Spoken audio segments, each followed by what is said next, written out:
Alright, so The Mandalorian Grogu's out, and well, it's been out for a minute, and I really enjoyed it. So, as a Star Wars fan, I can understand why some people were, I guess, disappointed with this, but this movie was never meant to be some huge climactic showdown that's supposed to be comparable to the Skywalker saga movies. This was just the next Mando adventure. This was never supposed to be some ginormous rebellion fleet versus the Empire scale war in this movie. So I think people going into the movie expecting some all out war, I think those people are the majority of the ones disappointed. Because if you're a fan of The Mandalorian or Rebels or Clone Wars or really any of Dave Filoni's projects, I think the people who are a fan of his projects are the ones who love this movie. Because there's so many characters, planets, and ships that are references to so much of the Star Wars that have come before. And it's sort of this culmination of multiple projects into one, I wouldn't say fan service, but it all fit nicely together. So let's talk about the basics.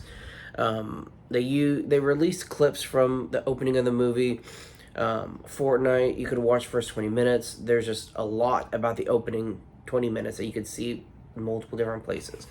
So basically, Mando is going after this Imperial remnant target with walkers on this snow planet, and it's really cool the way he's taking them out. It's sort of like this silhouette background style kind of execution of these stormtroopers, and that is the opening of this movie. It's him going after one of these targets, and so as you can expect, everyone expected that to be the opening. And as we move on from that, after he of course does get his target, who that target itself is a reference to the show. In the season, I believe, 3, either finale or second to final episode of season 3, we see Moff Gideon has this room with the Shadow Council, and there are multiple Imperial remnants in this Shadow Council room. They're all on holograms, and one of those remnants is the one that Mando is targeting in the opening of this movie. So even that is a connection to this looming threat of Thrawn that Ahsoka set up more than really anything else. And so once Mando finishes off this target and he moves on, they go back to the Adelphi base, I believe it was called, where we see returning characters, Colonel Ward, who's this new character amongst the others returning, who's giving him these assignments and tells him there's this assignment we have that we don't really have any information on this guy except for the twin huts on Nal Hutta. We'll give Mando the location of this target.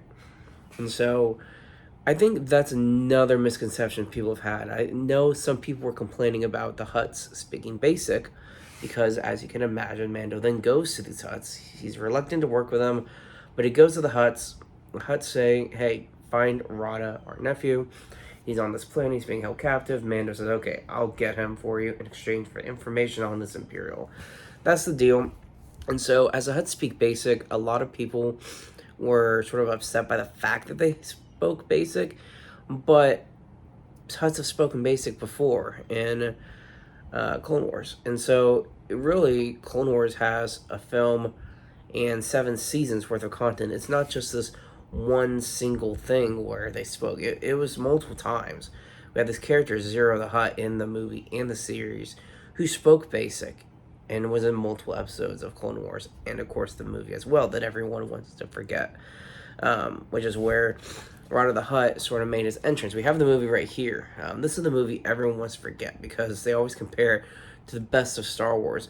I don't think this was ever meant to be the best of Star Wars. It was just meant to sort of begin the series. We got new characters like Ahsoka, Captain Rex, Ventress, all making their debut in this movie. Of course, also Rada the Hutt, who's now showing up live action all these years later. And so Rada the Hutt's sort of been a part of the franchise for a while, and so is the fact the Hutts can speak basic. That's just sort of that's been a part of Star Wars for a while. And so the twins also aren't new characters either. They were in the Book of Boba Fett. If you watch the Book of Boba Fett, you would see the twins. They're not new characters either. So a lot of these characters are returning. Of course, we have, at this point in the movie, the background character who's been sort of helping Mando as the pilot, Zeb. Zeb is a returning character from Rebels. So 30 minutes into the movie, we already got references from Clone Wars, Rebels, Mandalorian, Book of Boba Fett, because of the whole Thrawn teasers, Ahsoka connections technically, and so there's all the stuff thrown in there, and it's meant to sort of connect it all. It feels connected, and so Mando goes to this planet looking for Rada, finds Rada, and Rada is this fighter. He wants to do his one last fight. Things free. Mando hears otherwise. He hears that Rada's going to be killed after the fight, but Rada doesn't want to be part of it. And so, as Mando tries to break Rada out, force him to go with him, Mando's thrown into the pits as well. And so, as he fights Rada and fights over, this guy leading the fight says, "Okay, we're going to kill you now anyway." Rada realizes he's been set up. And as they have this big, cool fight with all these creatures, which is sort of a nod to Jajarik, as we've seen played in A New Hope. It was played on tabletop during Clone Wars, during Rebels, multiple projects. If I remembered correctly, I'm sure it was seen in the Bad Batch at some point, and probably more I'm forgetting. So having that reference as well in this big escape where Mando and Rada have to fight all these creatures now to escape. They finally escape the arena. Rada wants to go on the run, but Zeb and Mando catch up to him, force Rada to go with them. And Mando's basically saying, Rada doesn't want to go to the huts. He doesn't want to go back home. He wants to find his own way without the huts. And so Mando basically says, "Hey, kid, this is a job. I take it to the huts. I get information on this Imperial." Rada goes, "Oh, that Imperial was the guy running the fights." So now Mando knows he can go after him using Rada's intel, just bypassing the Hutt's information altogether. So that's exactly what they do. So now we have Rada, Mando, and Zeb, three main characters, or Zeb mostly main characters, from these three main projects, all on this mission together to go to this Imperial's beach house, for lack of a better term. And as Mando ends up capturing the target, taking him alive, returns back to Adelphi base, and Colonel Ward's like, "Well, hey, we had to deal with the Hutts. It's screwing the Hutts is not good business." Mando's like, "I don't care. I don't work with the Hutts." So he did his thing, helped out Rada, gave Rada a ride. Rada leaves, and all is well and good. Takes a break. He and Grogu go back home on Navarro and sort of just settle down. And Grogu at this point in the movie has used the Force several times already, which isn't his biggest moment coming up later in this movie, where he used the Force for like a solid 10-15 minutes. But he's already used the Force at multiple different points throughout this movie. So we're seeing the progression from season 1, where he can lift the Mudhorn and he's just defeated. He blocks a fire in the season 1 finale, and he's just exhausted. But now he's just using the Force left and right, and he doesn't need a break in between. He's getting much stronger with his Force powers, and he's using different variations of the Force as well. He's using multiple different kinds of powers. And so seeing that progression is pretty cool as well. And so after he takes his break and goes home to Navarro, this is where we see Embo show up, who is another Clone Wars character. And Embo is basically showing up. We don't know who sent him, but we assume the Hutts sent him. And he ends up capturing Mando. He takes Mando prisoner and is headed back toward Nal Hutta. And this is where some of the greatest parts of the movie come in. Is Grogu goes to the Anzellans. Well, the Anzellans are kind of already there. And they're going to go set off on their own mission to go get Mando back. And the Anzellans have the small ship. The way they speak is hilarious. Their dynamic with Grogu is just great. I love the sequences. And we see Grogu strapping in his best car. He's suited up. He's ready to go. We have he has this gauntlet on him, which in season 3, The Mandalorian, he uses this on I can't remember the name of that planet. The planet where the covert was on in the first half of season 3 in the desert with the giant turtle in that fight and all that, whatever. And they had Grogu fight Ragnar in this sort of training thing where you just fire the darts. So I don't know if in this movie he's meant to still have the darts, or if he has ammo now, but he has that Mandalorian child gauntlet on him with the Beskar straps on, as you've seen in majority of the entire marketing. And he sets off with the Anzellans to go after Mando. And so when Embo shows up back on Nal Hutta with Mando to the Hutts, because of course he worked for them, they remove his helmet, and basically now Mando sees Rada was found out and brought back to the Hutts, and he's unconscious, a prisoner. And what's interesting is there's been multiple times in the movie at this point where it's basically it's said that Grogu is going to live much longer after Mando, but Hutts also live forever. So now we realize, okay, Rada's made a friend. Rada and Grogu get along great. So it makes you wonder, whenever the time comes where we have a series finale for Mando, him going out, dying as a hero, seems to be a possible series finale ending for his character. Rada could be a great character to sort of take on looking after Grogu, since they could both live for hundreds of years. So it's something that isn't really confirmed in this movie, but it's interesting to just sit in the back of our minds as Mando fans. And so, of course, they drop him in their version of a Rancor pit, but it's the Dragon Snake, which is native to Null Hutta, which Dragon Snake was also in Clone Wars. Which Null Hutta, their ships where they're escorting visitors in, those ships, now used by droids, were used by Nikto guards, also seen in Clone Wars. Same ship, looks fantastic. So, as I said, if you're a Dave Filoni fan of any of his projects, you'll love this movie. This movie is basically a love letter to his fans who have appreciated, followed, and watched his projects over the years, because there's so much, like the ships from Null Hutta.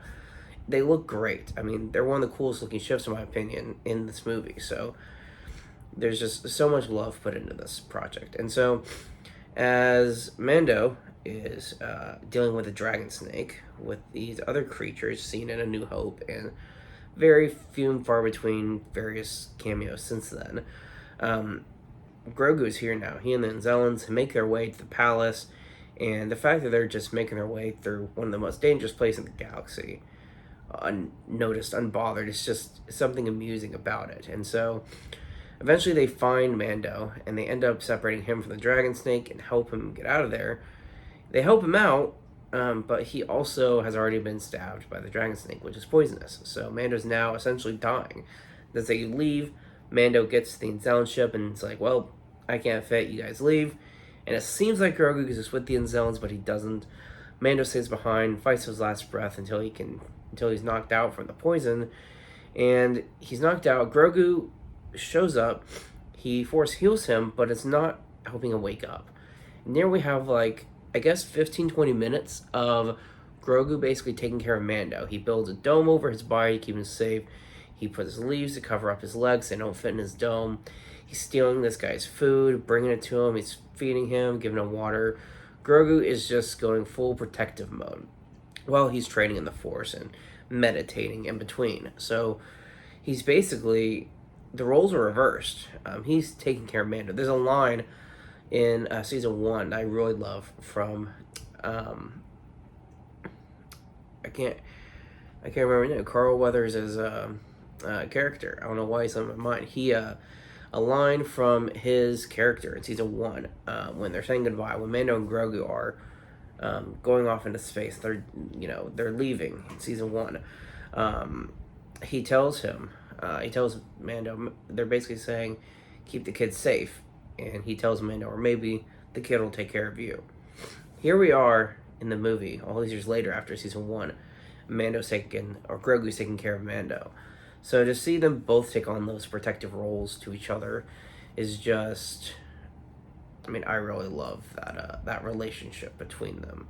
And so now after this visitor, this sort of guy in this hut, realizes what Grogu's doing, bringing food for someone, he gives him ointment to help with Mando's poison injury. And then when Mando wakes up, they find a ship and they can leave, but he tells Grogu, hey, it's like the Empire all over again. The Hutts will keep coming after us. We got to deal with them now. Let's leave or stay. Grogu, what do you say? Grogu's like, let's fight. So here they go to charge the palace, which the rebellion is now showing up too. Colonel Ward realized that the Hutts were going to sell him out. So now Colonel Ward brings a squadron into Null Hutta and is here to aid Mando as well. Where as Mando fights Embo in the Hutt's throne room, Grogu helps Rada out from his imprisonment, who now Rada is fighting the Hutts. And so we have the two fights going on, and the fight between Embo and Mando, I mean, it looks fantastic. The guy doing the stunts for Embo, it looked incredible. The fights, I mean, they really captured Embo's acrobatic movements from from Clone Wars. I mean, he's just that kind of a skilled fighter, and it looks incredible in live action. While Rada's fighting the Hutts as well, he's almost damaging the trap door that drops people toward the dragon snake. And so as Rada and the other two twins, they fall, we realize, oh, Grogu saved Rada he with the Force. And so the dragon snake, of course, eats both of the Hutts. Embo just he's done. He leaves, and Mando and Grogu and Rada, now it's time for them to leave. But the rebels are already firing at the base, so now they gotta escape. They do make their escape, and they are brought back to the base where Rada announces he's gonna join the New Republic, and Mando is still working with them, of course. So between getting the Razor Crest back, seeing the U-Wing, seeing all these ships from Clone Wars, these characters from Clone Wars and Rebels, like I said, this was a culmination of Dave Filoni's projects, and everything translated to live action great. So at the end of the movie, there's a happy ending. Were there real stakes? Was Thrawn there? No. Was there really any Imperials after the beginning? Not really. So this isn't really some grand scale battle movie like Star Wars has been before, but I don't think this movie was ever supposed to be treated as the next ginormous epic in the saga. This is meant to be the next adventure in Mando's story, and that's what it is. And if you're a fan of the characters, be a fan of this movie too. I mean, that's what this movie was for. It's for the Mando fans. This really wasn't meant to satisfy all ages of all fans of all. This was the next Mando story. So I think a lot of people are sort of expecting it and trying to compare it to something that I don't think it was ever really trying to be. So as a Mando fan, as a Dave Filoni fan, and a fan of his shows and his projects, I thought this movie was great. Love the ships, love the characters, the action was cool. There's a lot of neat fighting. Seeing Rada, his design at all, seeing a more muscular Hutt, or even muscular, just seeing a Hutt move around the way Rada does, it just looks cool on screen because it's something different. It's familiar having these Hutt characters, but it's something new. And so it was just really cool to see, and I don't know what else to say. I really enjoyed the movie. So if you're holding off on this because of the poor sales, or because it's not comparable to The Empire Strikes Back or Revenge of the Sith, ignore that. Just, if you love The Mandalorian as a show, see the movie. That's what it's for. So that's my take on it, guys. Keep it digging. See you guys next time.